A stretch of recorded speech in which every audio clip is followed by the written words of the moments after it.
Hi there. How are you doing, guys? I hope you're all fine. E aí, pessoal, como é que vocês estão? Espero que todos estejam bem. Aqui é o professor Carlos. Gente, na nossa aula de hoje a gente vai falar sobre compreensão textual. Na verdade, de um texto humorístico, né? A gente vai falar um pouquinho aí sobre inferência, sobre o que a gente pode entender, os efeitos de humor num texto, tá ok? A gente vai falar um pouquinho aí sobre idade, né, pessoal? Vocês gostariam de ser mais velhos? Estão felizes com a idade que têm? Né? Então a gente vai discutir um pouquinho a respeito desse assunto também na nossa aula aí. Então olha só, pessoal, o nosso objetivo com a aula é adquirir vocabulário por meio desse texto, né? E temos algumas perguntas aí antes da gente iniciar o trabalho com esse texto, né? What do you think about your age? O que você acha sobre a sua idade? Tá? Do you want to be older or younger? Você gostaria de ser mais velho ou mais novo? Né? Why is it good to be older? Né? Se você acha que é legal ser mais velho, por que é legal ser mais velho? Né? Por que a maioria dos mais jovens gostam da ideia de ser mais velho? Né? What about younger? E sobre ser mais novo, o que é legal sobre ser mais novo? Eu vou dar um tempinho para que vocês resolvam então essas questões pessoais e já a gente volta.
E aí, pessoal, já solucionaram as questões? Já resolveram? Vocês perceberam que todas as questões aqui são de cunho muito pessoal, né, pessoal? Então vamos às expectativas de resposta, tá, pessoal? What do you think about your age? Você poderia estar respondendo, oh, I like my age, eu gosto da minha idade. Or, oh, I don't like my age, eu não gosto da minha idade. Né? E aí elencar os porquês. Oh, because it's boring. Ah, porque é chato. There's nothing to do. Não tem nada para fazer. Né? Oh, I like my age. Ah, eu gosto da minha idade because it's exciting. Né? I can go out with my friends. Ah, eu gosto da minha idade porque é empolgante sair com os meus amigos, fazer as coisas. Né? Do you want to be older or younger? Né? Então você pode utilizar a estrutura da resposta, da pergunta, inclusive, para responder. Né? I want to be older. I want to be younger. Né? E aí, nas duas últimas aqui, why is it good to be older, né? Você elencar ali numa lista o porquê que é legal ser mais velho. E what about younger, né? Por que é legal ser mais novo. Tente fazer também em língua inglesa para praticar, né, pessoal? Practice leads to perfection, né? Prática leva à perfeição. Agora sim, pessoal, vamos à leitura do texto, tá, pessoal? Dessa situação bem humorada aí, falando sobre idade. Olha só, pessoal. I want to be 60 again. A man asked his wife what she liked for her birthday. I'd love to be 6 again, she replied. On the morning of her birthday, he got her up bright and early, and off they went to a local theme park. What a day! He put her on every ride in the park. The death slide, the screaming loop, the wall of fear, everything there was. Wow, 5 hours later, she staggered out of the theme park, her head reeling and her stomach upside down. Right to McDonald's they went, where her husband ordered a Big Mac for her, along with extra fries and a cola, and M&Ms. What a fabulous adventure. Finally, she wobbled home with her husband and collapsed in the bag. He leaned over and lovingly asked, well, dear, what was it like being 6 again? One eye opened. You idiot. I meant my dress size. Moral of this story, If a woman speaks and a man is there to hear her, he will get it wrong anyway. Então, pessoal, esse é um texto bem humorado, né, pessoal? Cujo título, né, I Want to Be Six Again, né, é mal compreendido aí pelo marido, né, que leva a esposa para um dia diferente, um dia num parque de diversões, né, pessoal? Para que aí ela possa fazer coisas de pessoas que teriam a idade de 6 anos, tá? Mas ele não entendeu direito a mensagem, né? O que ela quis dizer com I want to be six again, né? Então, qual que é, de fato, o sentido disso aí? Gente, logo após o texto, a gente tem, então, né, algumas questões, né? Por que o homem levou a esposa a um parque de diversões, né? Theme park, né? 2, o texto revela uma mulher, né? Como vocês descreveriam essa mulher, né? E qual é a ideia principal do texto, né? Qual é o tema principal desse texto? Então, após essa leitura aí, né, pessoal, do texto que nós fizemos junto, resolvam essas questões. Logo mais a gente volta com as expectativas de resposta a respeito.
E aí, pessoal, conseguiram resolver as questões?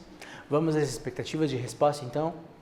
Olha só, pessoal. Então, primeira questão, por que o homem levou a esposa a um parque de diversões, né? Porque era aniversário dela e, segundo o seu entendimento, o entendimento do homem, a esposa gostaria de ter 6 anos de novo, né? O título do texto, quando ele diz I want to be 6 again, ele entendeu, eu quero ter 6 anos de idade novamente, né?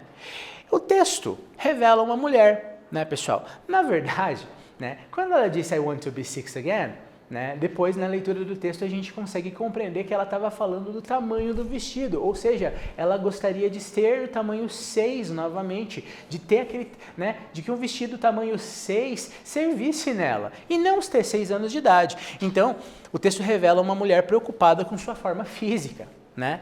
Qual é a ideia principal do texto, né, pessoal? No último parágrafo, né, tem lá, né, que os homens nunca entendem o que as mulheres pretendem comunicar-lhes, né, que um homem nunca consegue entender de fato qual que é a mensagem que a mulher está passando quando fala. Frequentemente elas são mal interpretadas, tá ok? Gente, então, e você? O que você achou desse texto? Você teria feito a mesma coisa que o marido fez? É verdade que os homens não entendem o que as mulheres gostariam de dizer? Qual que é a sua opinião a respeito desse assunto?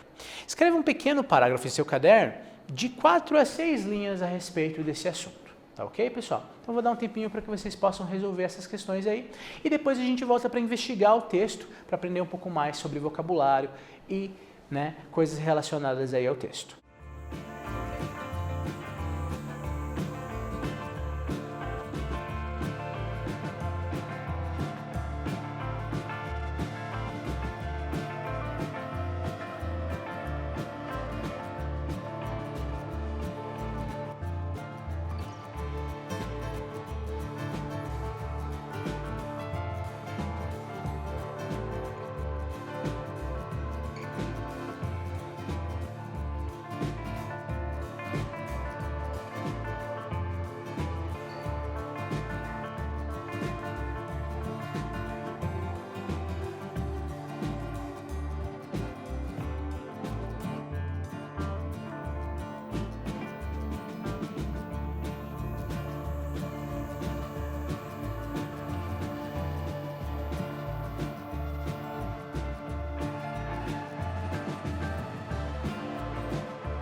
E aí, pessoal, já resolveram as questões a respeito do texto aí? Vamos verificar as expectativas de resposta? Bom, então para a primeira questão aqui, pessoal, o que você achou do texto? Oh, I liked the text or I didn't like the text, né? Eu gostei do texto, não gostei do texto, para aqueles que preferissem responder em língua inglesa para praticar, né, pessoal? Você teria feito a mesma coisa que o marido fez? Então, meninos, ao ouvir essa frase, I want to be six again, né? Quero ter 6 de novo, né? Vocês fariam a mesma coisa com a sua esposa, com a sua namorada? Levariam ela no parque de diversões? Dariam a ela um dia de criança novamente? Né? E é verdade que os homens não entendem o que as mulheres gostariam de dizer? Qual a sua opinião a respeito disso? Então, pessoal, baseado na experiência de vocês, vocês teriam que ter respondido: ah, é verdade, geralmente minha mãe não é bem compreendida pelo meu pai, né? Oh, that's true. Generally, my mother is not understood by my father. Para aqueles que gostariam, né, de escrever isso em língua inglesa, também para praticar. Tá ok? Or, no, my father comprehends exactly what my mother means, né? Então, não, meu pai compreende exatamente o que minha mãe quer dizer toda vez que ela fala, tá? E aí, no pequeno parágrafo, né, você teria que falar aí a respeito, né, juntando, inclusive, todas essas respostas, vocês poderiam utilizar para escrever um parágrafo curto a respeito do que vocês acham, né, da opinião, do que a experiência de vocês traz a respeito deste assunto, tá ok? Mas, pessoal, olha só, vamos analisar o texto novamente, agora fazendo uma tradução e olhando para alguns elementos do texto, tá ok? Então, o título, I want to be 6 again, né? Eu quero ser 6 novamente.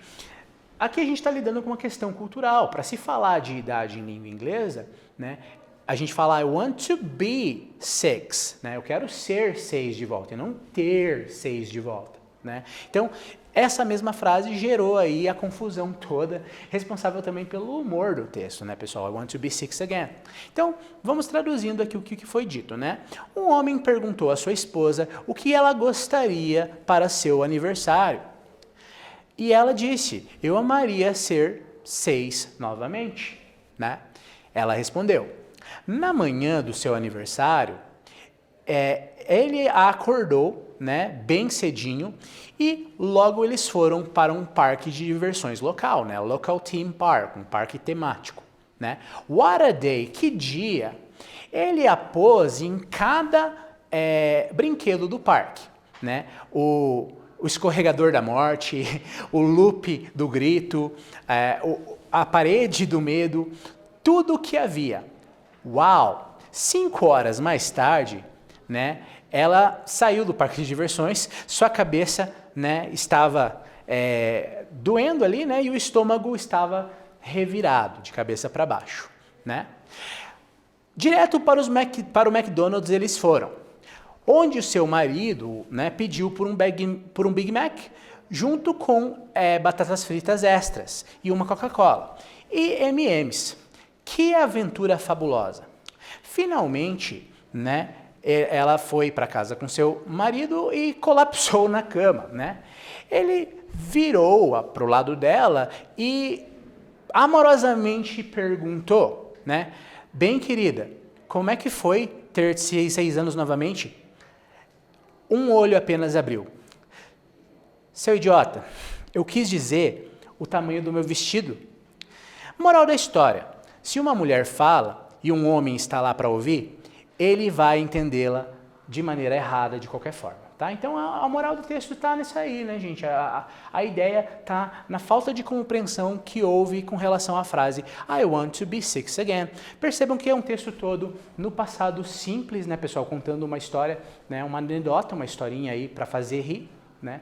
Que foi contada aí no passado, né? Porque é lá onde ocorreu o evento. Toda vez que você vai fazer narrativas do passado, o tempo verbal a ser utilizado é o passado simples, tá ok? Gente, então olha só, aqui a gente tem mais uma questão, né? What does do your best mean? Né? Think of an example of doing your best. You might choose a time when you have done your best, when someone you know has accomplished something, or a time in history when someone has done something remarkable. Plan to share an example of doing your best in one of these ways, by drawing a picture or by writing a short description. Então aqui a gente tem uma atividade um pouquinho mais complexa para fazer, pessoal, olha só, né? O que fazer o seu melhor significa, né? A expressão do your best. Pense num exemplo de fazer o seu melhor. Você poderá escolher um tempo em que você tenha feito o seu melhor, né? Ou quando alguém que você conhece, né, conseguiu fazer algo, ou algum tempo na história onde alguém tem feito algo, né, memorável, algo admirável, né? Compartilhe um exemplo de fazer o seu melhor de uma dessas diferentes maneiras, né, pessoal? By drawing a picture, né, desenhando, né, fazendo um desenho, or by writing a short description, fazendo uma pequena descrição. Vou dar um tempo para que vocês possam fazer essa atividade e logo mais a gente volta.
E aí, pessoal, terminaram o seu trabalho? Vocês desenharam, fizeram um pequeno texto a respeito de do your best, fazer o seu melhor? Pois bem, pessoal, aqui, né, você teria que escolher uma questão aí bastante pessoal sobre alguma coisa sobre você ou alguém que você conhece ou mesmo uma pessoa, né, da história, né? Eu espero que vocês tenham aí escolhido algo bem interessante, né? E compartilhem isso aí na sua casa, mostrem para o seu pai, para sua mãe, seus irmãos, falem a respeito, né, pessoal? É bastante importante aí falar sobre elementos que aconteceram, conhecer o mundo. Então, às vezes, né, nesse momento é importante a gente trabalhar sobre isso aí. Bom, gente, então olha só. A gente já falou sobre compreensão textual na aula de hoje, a gente trabalhou sobre compreensão textual. A gente viu que muitas vezes uma frase pode ser mal compreendida, que tem a questão cultural, né, com relação à língua, né, que I want to be sixth again pode se relacionar à idade, mas também pode se relacionar aí com a questão do tamanho, né, de uma vestimenta, de um vestido, como foi no caso do texto, e que há outros elementos culturais a serem considerados aí ao ler o texto num outro idioma, né, pessoal? A tradução, não raro, ela é uma adaptação do texto para a nossa língua, ela não tem como ser um espelho da língua materna que falamos. Não, essa ideia de que existia uma palavra exata, né, a tradução exata de uma palavra que está em inglês para português, ela é errônea, ela não existe, tá ok? Então, espero que vocês tenham gostado da aula de hoje, tá? Nos vemos numa próxima oportunidade, então, falando aí sobre língua inglesa. Goodbye!